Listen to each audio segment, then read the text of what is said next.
They put us two in an interview together the other day in China, and I think the only reason was so they could control the source.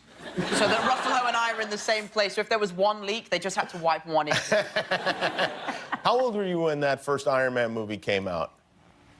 I would have been 11, 12. Yeah, so you were right in that wheel. Did you go see it when it... I hated it. No, I was first in line. I was first in line. Marvel, the crazy thing for me, Marvel has been such a massive part of my life, and it's now changed my life. For sure. So it's been a real roller coaster and a lot to get used to, but these guys, it's amazing working with these guys. I always get really choked up talking about this. Who gives you guidance? Does Robert give you guidance? He is in the movies. Not anymore. I mean, look, he's clearly his own man now. He doesn't need... So, this is like an unboxing video on YouTube. Today I'll be unboxing a gift from Mark Ruffalo. Let's see what it is. Okay. Whoa! Yo! That's dope! So I guess this is the new Avengers Infinity War, May 4th. That is so cool. Let's see what else he put in there. And they go... Did you know about, like, what American schools are like? Because you have to play Peter Parker, who is a student, a high school student.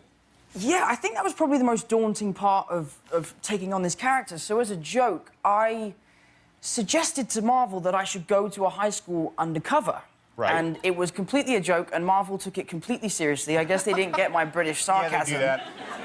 And, yeah, so the next thing I know, I was, like, had a backpack with a pencil case on my way to Bronx School of Science. Oh, boy. Did they let you go to actual class? Yes, yeah, I went to school with a fake name and a fake accent. Did you have a fake mother drop you off at the...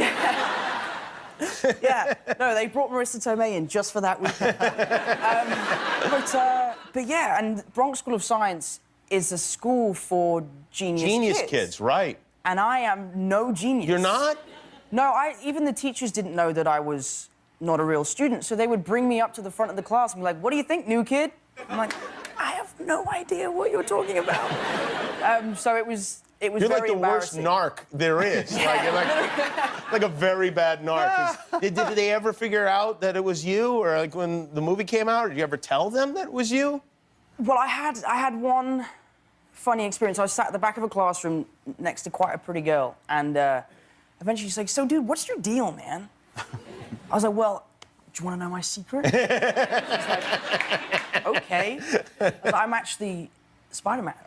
She was like, "Dude, you're nuts, bro. You're nuts." I was like, "No, seriously, I'm actually an actor. I'm British, and I'm playing Spider-Man." And she didn't believe me. Of course she didn't believe me. That's a ridiculous story. I know. Yes. But the fact that you were allowed to just suddenly go to Bronx Science in the middle of the year with no explanation, that breach, that was believable. Yeah, that was... it indicates we've got a problem with our public education system. I guess you don't really need to ask for advice from these guys, because you can just watch them. And I'm looking at him like, "I'm gonna kill you." And she goes, "Really? Well, that's something I'd love to see. Show me." So I'm thinking, I have two options, right? I can just faint, you know, just pass out, or I can take Madonna into the dance floor, dance with her, and show her my moves and just have a great time. Sure. You know, me being an idiot, I went for option 2. Yes! So I take her hand, I sort of drag her into the dance floor, and as soon as I took her, I realised that this was a mistake. It was a big mistake. Now, I used to be Billy Elliot, and I used to do a lot of dancing, but that was all choreographed, you know? I didn't wing it. I didn't just go on stage and do a different show every night.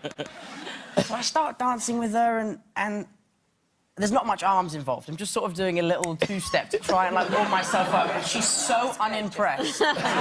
She's so unimpressed that I just bailed and left. Ooh. I just can't do this. So I leave. Metal? I don't know, Graham. Okay. I don't know.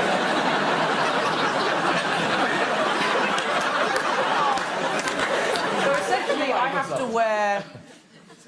essentially, pajamas. All right, let's talk about Spider-Man. So, were you a fan growing up? Huge fan. Yeah. A huge, huge fan, yeah. And how did you find out you got this role? That's a huge thing to get this role.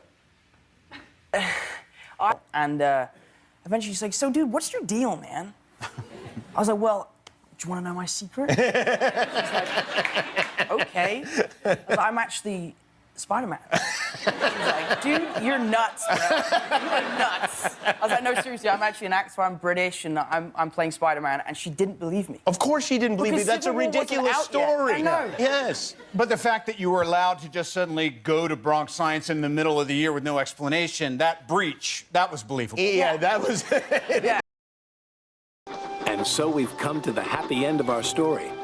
And it's time for all of us to go home. Just like Thomas.